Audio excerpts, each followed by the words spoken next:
So, welcome, ladies and gentlemen. Here's a Pavel from Better World International. Welcome all the dreamers around the world. Today, my guest is Cornel Amariei, a young but very, very talented engineer who is selected in the Forbes 30 Under 30 Europe as a standout member. And now he's working on the R+D department at Continental. And in 2013, he invented the Lumen, a very cool device that helps blind people travel independently, high advanced, high tech, really cool stuff. Cornel, it's a pleasure to have you here. I was looking forward to this interview. I wanna talk with you with some future of the world in case of technology. So it's great to have you here. Cornel, I want to understand, I know you are an engineer and you are very interested in robotics. And could you tell me what made you choose this path? Hello, thanks for having me first of all. Greetings from Romania. I happen to be here, let's call it home for now. What made me choose this path? Well, basically I was very curious since I was very, very young. I remember learning to read at 3. I began reading encyclopedias when I was very young. And then I was lucky enough to be born with my first computer, and that was an instant attraction. I played games since I was like 2, and by the time I was 7, I designed my first website. I published it. It was about a car, I remember, a car which I liked back then. And then I think everything just went naturally. I was interested in computers. I was interested in engineering. I was interested in building things, in designing things, and just seeing how things work. And 20 years later, it got me where I am now. What do you think, how will robotics field evolve in the future and how it might affect creation of the better world? The funny thing is that robotics doesn't really have a definition. I mean, because of mass media, people generally believe a robot is something with legs and arms, which looks kind of like a human. But most technological systems can be taken as a robot. I think that there are 2 main directions which the world is heading to. One is definitely sustainable future. In that direction, we can see electric cars, driving cars, which again goes into the direction of robotics, complete decrease of accident rates and so on, which will be something as a direct result of artificial intelligence valued in robotics. The second direction maybe intergalactic is not the correct word, but interplanetary species, interplanetary travel and so on. In both of these directions, it would be completely impossible to get there only by human control.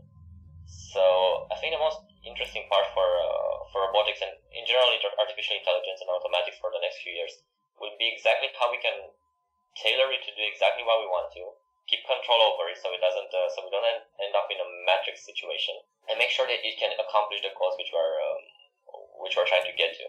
Those being sustainable future and of course being interplanetary species.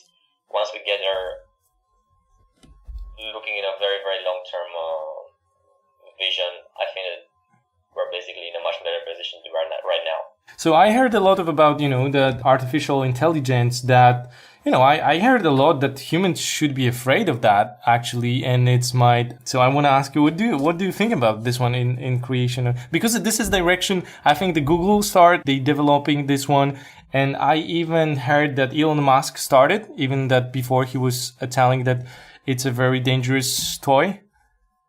Actually, I remember Elon Musk invested a huge amount of money in an organization which actually protects the world from artificial intelligence. It's kind of funny because, and it's actually a very good thing because we're protecting.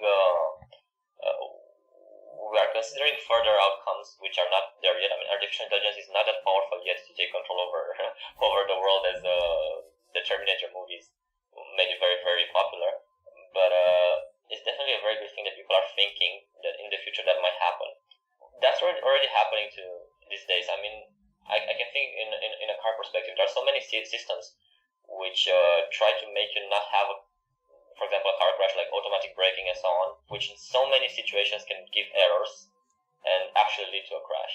So in the end, it's a very interesting question. If even right now, where we have like just the beginning of artificial intelligence, but already implemented in quite a lot of consumer devices, we already have issues where we are not controlling it anymore; it's controlling us. Definitely for the future is a very, very complicated task to make sure that we're keeping the boundaries and in the end the human still has the control. This can go wrong at any time, most probably will a few times. hopefully we'll just be on the safe side.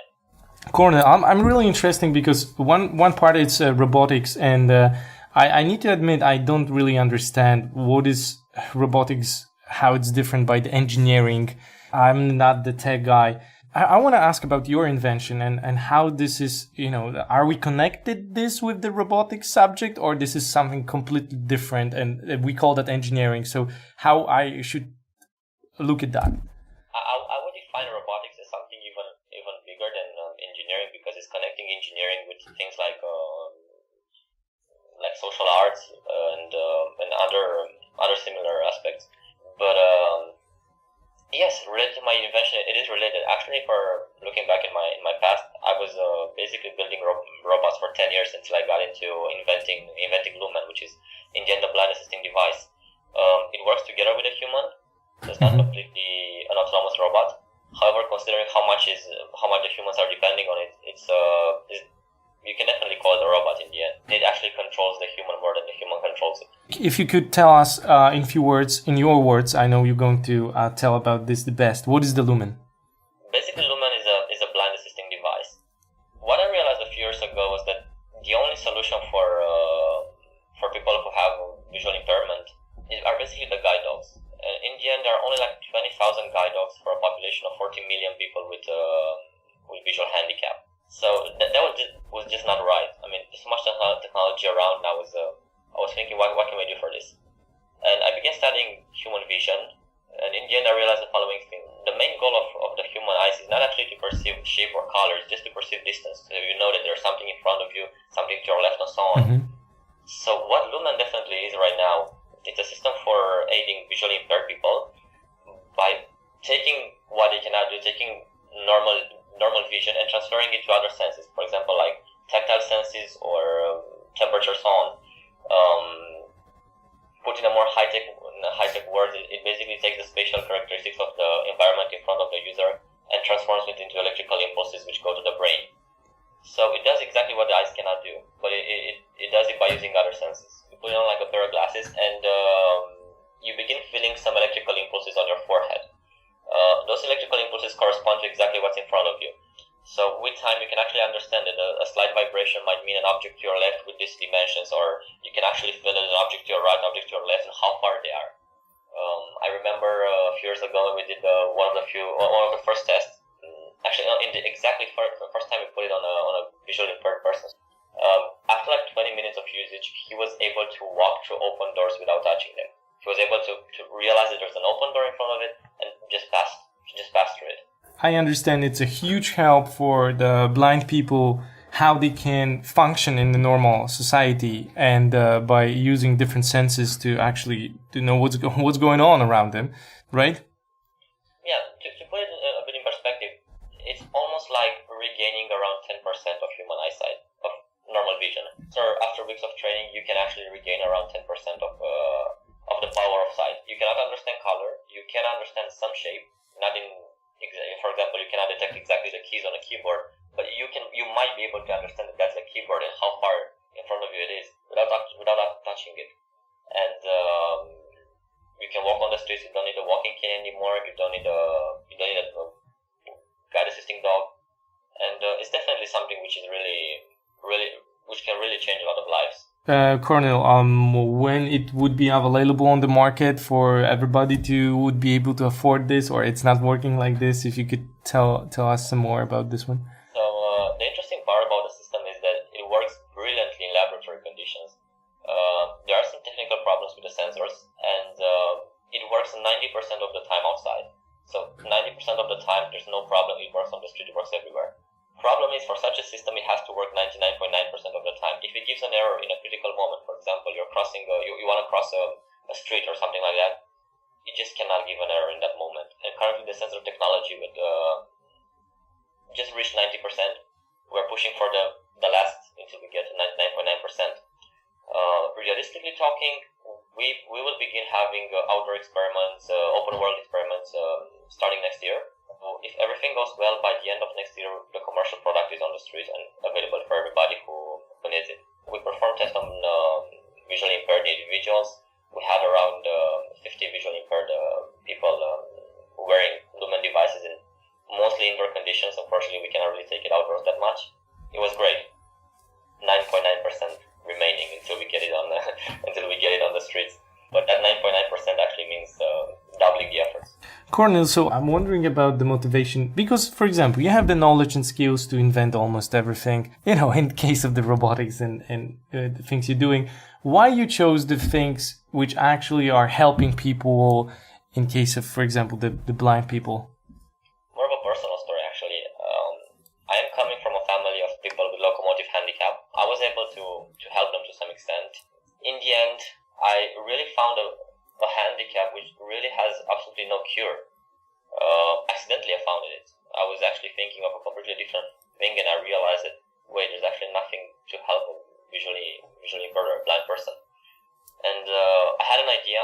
I realized the idea might work. I tested it, and when I seen that it would work, it was just, if you have a problem and you have the solution, it's just impossible to stop, to not apply it. I mean, there's a problem, there's a solution, people will do something about it. And until that point, there was nothing going in that direction. Have you thought about designing other tools for the handicapped people? Definitely for locomotive handicapped people. I remember quite a few years ago, I designed something very similar with the Segway. I don't think I was aware of the Segway back then. I don't think it was actually public at that time. But then the Segway appeared, and that got kind of pointless. I'm definitely thinking of other devices right now, and Lumen is basically a device right now. It's actually a research startup, but this product will not be the only product in the Lumen portfolio. We're working on other projects. We're thinking of other things where we can help. Since we started for the blind people, we will continue in that direction. We have another product which we're working, which can take, for example, not to disclose too much. Basically, it aids blind people navigate on the computer and use the computers not as an everyday user, but almost with the same performance as an everyday user. Because right now, the best technology which they have to find new information is either the television or personal assistants like Siri or Cortana or similar ones. And that's just not enough. You cannot, as a blind individual, you cannot read a website, for example. A lot of software which rarely works. You have to feel how things look. You have to feel how text is displayed, the space where pictures are, and so on. Do we can help some other way the blind people, or can we do something for them to create a better experience for those people? There was a great project. It was an app, actually. I think it's public right now. I don't know how far they got with it, but it was the concept was definitely good. It was like this: a blind person usually has a smartphone. Whenever he wants to understand something, he takes a photo. That photo is sent to a visually capable individual, like a normal person, who can describe the photo, and the description goes back to the wearer, and that description is read out to the blind individual, and they can understand exactly what's happening. They were trying to build a community of people who would help visually impaired or blind people to better understand exactly the world in front of them, because so many times no technology or not even a guide dog can actually explain what's in front of you. Maybe you're at a crossing, maybe you want to read something which doesn't have a braille alphabet on it. That was a great project. I'm not aware exactly in what condition what status it has right now. The idea was there. I think they should. They haven't really found a way to reward the people who were helping the visually impaired. I'm not aware if they have a business model or anything. And this was 2 years ago. I should definitely researching more. But the idea was there, basically connecting the visually impaired to visually capable individuals and helping each other out.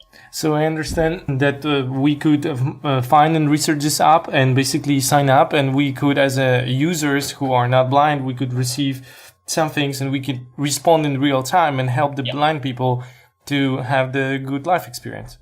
Yeah, problems with that idea. Mostly I think that the idea really has a bright future if it's steered in the right direction. Are you aware, for example, what are the biggest challenge in everyday life for our blind friends? That was a very big problem when I started the project, because it's very hard to design something for people who are not you, basically. And in that case, it was a very powerful handicap. And in the end, I ended up actually tying my eyes and just trying to live as a blind person for a few hours. Right now, I'm not aware if I can say like only one answer to what is the greatest challenge, but mostly is getting information. Navigation usually it's solved with a walking cane, but there are so many places in the world. I mean, except West Europe and the United States, there are very few places in the world where you can actually live normal as a blind individual. You can go on the street, but you don't know which way a street goes. You don't have any kind of signs on the street to guide the blind individuals and so on. So getting information in typical navigation, especially because there are not too many guide dogs which can actually help a blind individual navigate where the sidewalk is not on the street and so on. And those would be the main two things. For example, I was amazed about how able they are to work in an indoor environment. In their home, everything is well arranged. Everything has a sort of a tactile feel to it, and they put different labels everywhere where they can feel it, and they can actually endorse work as well as each one of us. Once they get out of their known medium, of their known environment, then things are a problem. So outdoor navigation and getting information, like starting from what's the weather now, or things which are very simple for us. Accessing the internet, a huge one. They are very limited in that way. A lot of things which you take for granted, but it's really difficult for them. Is it anything we should pay attention when trying to help them? Or, I don't know, if, for example, when we see the blind person on the street, is anything that we can do something for them, or just it's not working this way? Most of the time will most probably make it worse. In a direct, quick contact, that would definitely be the first thing, because they are used with their environment, they are used with their abilities, and suddenly interfering, even for doing good, might not be the best solution. As a longer term solutions, projects like the one with describing photos, which they take, there'll be far better ones, and of course pushing the infrastructure, the city infrastructure, to be more visually impaired friendly. That would definitely be a thing which will help them a lot. In Germany, I lived in Romania. I know there's a huge difference between the two countries, exactly in respect with aiding the visually impaired. And while in Germany, in most cities, you can live normally. You know where a crossing is, you can hear it, you know where you can cross, you know where the street is, you know where the sidewalk is. Here, for example, that's not really that much implemented. There are no signs, there are no audible things. Everything is visual, and they're lacking any visual skills. Okay, Cornel, so thank you very much for those informations. I want to ask you about the future of this world. From your perspective... Planet. Sorry? This world or this planet? Because things are getting a bit multi-planetary right now. Let's start from this planet, and let's move forward from your point of view. How do you think the world would look like in the next 100 years? In the next 100 years? Well, okay, you can have the shorter period of time if you want to. I can start with how it will look in 15 years. I'm definitely sure the sustainable energy will no longer be a problem. Probably 100% of everything the energy we are using is generated in sustainable sources. Be it solar power, wind power, to some extent even nuclear power can be considered sustainable. There is some inventors that basically they invent that you can print the solar panel almost on everything. Did you hear about that one? I heard something about similar technology. And I definitely remember a presentation Elon Musk had a few months ago when he shown exactly how much area of the globe you have to cover in solar panels to generate all the electricity needed for the next years. It was almost invisible on the world map. Solar technology is definitely going forwards. Continue to get the greater goal of having 100% sustainable energy. That would be something which I believe will be solved in 10-15 years. Sustainable transportation again, that's at least the ground transportation, that is mostly maybe the next 10-15 years will be solved. Really? All cars will be sustainable? 15 years I think is possible. I think if somebody would ask Elon Musk that, he will say like in 7 years. And he actually is quite right all of the time, even if he says quite a lot of things which are almost impossible to believe. Until now, he was right about everything. Another interesting topic would be air transportation, because there's actually no technology right now for an electric large-scale plane. So maybe in the next 20-25 years we'll also have that. Maybe in the next 40 years we'll actually have complete multiplanetary life. And will not be something which you actually just have to go there and, for example, the plan for going to Mars now is we'll take 2 or 3 people there, but we cannot take them back. So they'll have to remain there, which is, well, not the best solution for them. Really? Do you think we will start really be on Moon and Mars and other planets and Mars definitely in the next will have people there in the next 15 years. Maybe in the next 40 years, if everything goes at the same rate it's going right now, we'll actually have multiplanetary life. Sustainable multiplanetary life is there. So how do you think the handicapped will be those problems? How are we going to solve them as a humanity? There's a lot of research in genetics right now, and I'm pretty sure that most of the handicaps, for example, most of the handicaps which are, I'm not aware of a statistic, but I think that most people are actually born with a handicap. They're not taking the handicap afterwards, but I might not be sure about that. For the people who are now born with a handicap, I'm pretty sure that in the next 50 years that will no longer be a problem. Maybe their rate will go down incredibly. That also takes into account solving the other problems like hunger and everything, but I'm going over those. For the people who receive a handicap, that will be very, very interesting. I'm pretty sure that by then all kind of optic handicaps will be solved, like vision handicaps, by using what we call right now bionic eyes, I think. It's the replacement for our eyes, which connects directly to the brain or to the nerves. That is technology which is in research right now, but it will take a lot of things ready.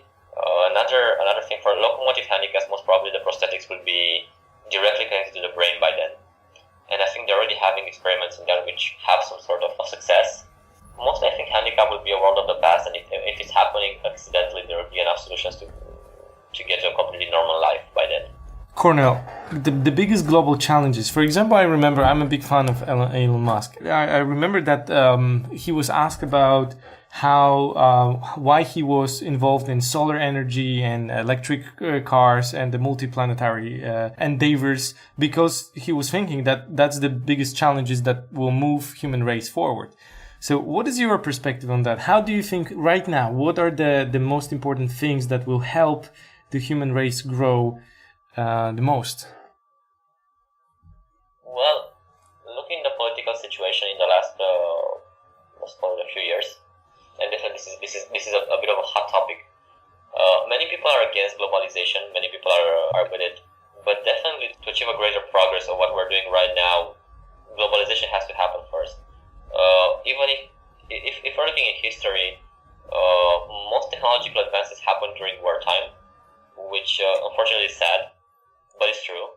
However, I think that would be definitely changed, and we can even get the same technological advancement rate like the ones we had in the 40s during the wartime and so on, if we'll first solve all the current conflicts we have right now. So getting to a global understanding. Well, dropping borders is a broad term, but let's call it dropping borders right now, at least in perspective of collaboration, at least scientifically, and maybe also in the human collaboration side.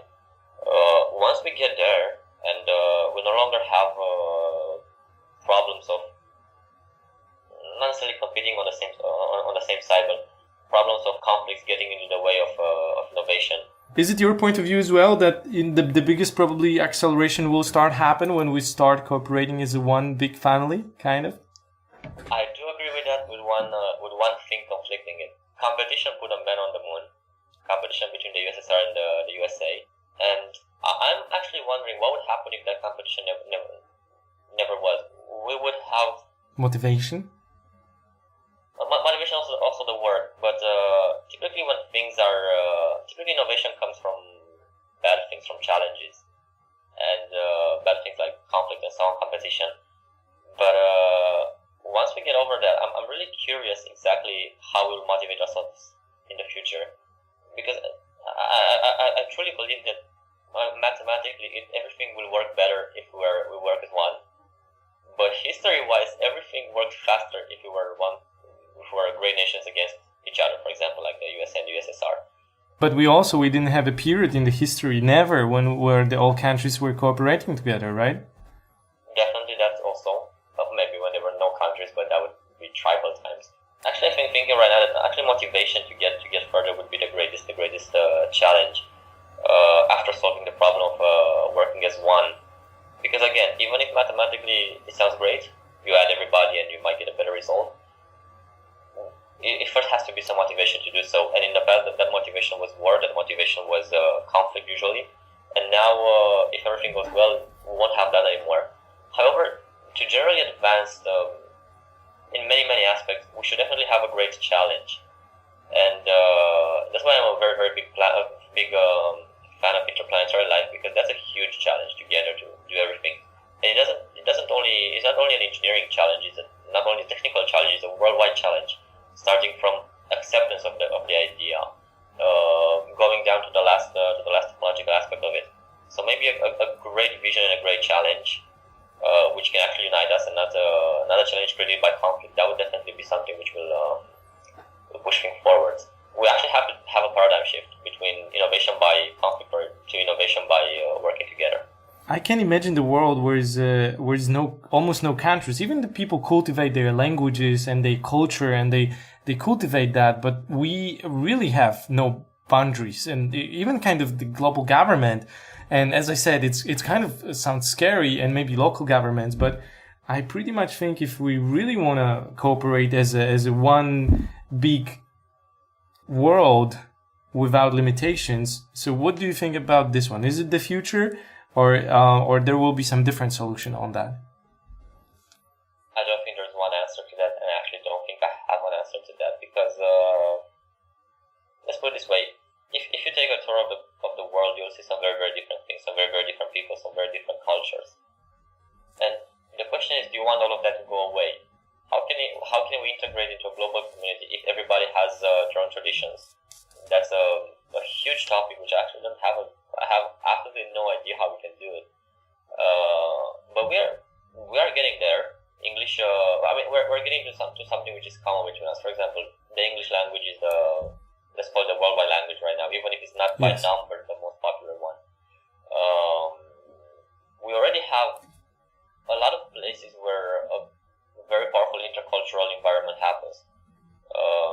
There are a lot of universities which have students from over 100 countries. I was lucky enough to go on to one of it, and I have friends from all over the world, starting from New Zealand to Alaska, and seeing all the different, seeing and feeling all the different traditions merging into one. You can still feel their roots, but in the end, it's a very interesting, what we call a common divisor between everything. And I'm not actually sure how we'll reach a global society with no traditional aspects. And it's difficult to think about it. Do we have to trade all the local things for a global culture? Can we have a global culture with local aspects of it? Cornel, bright future or darker future? What do you think? In front of us. Einstein had a quote. He doesn't know what weapons will be used in the next war, but he's sure that in the war following that, there will only be sticks and stones. So, bright future or sad future, I think a bit of both. And until now, that was the healthy way of it. I just hope that the balance will be more to the better things. History-wise, in the last, let's call it 50 years, it was the most peaceful period in recent history. So, definitely things are a bit more alarming, getting to alarming pace right now with conflict between the East and the West, as it was many years ago. But probably everything will be solved in a much more safe manner than it was 60, 70 years ago.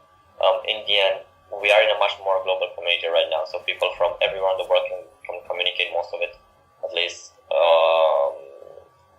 The voice of the people is much more heard now than it was many years ago. For example, what happened in Egypt with the revolution there, it started, if I'm not mistaken, as Facebook messages on a group.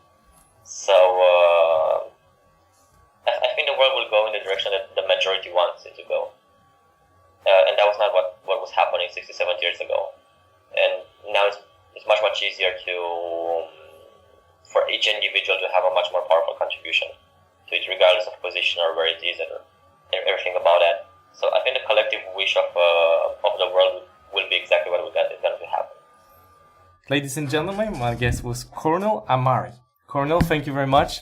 That was pleasure. So definitely very interesting conversation, and congratulations with moving forward in the invention, which helping other people and changing their life. So thank you very much.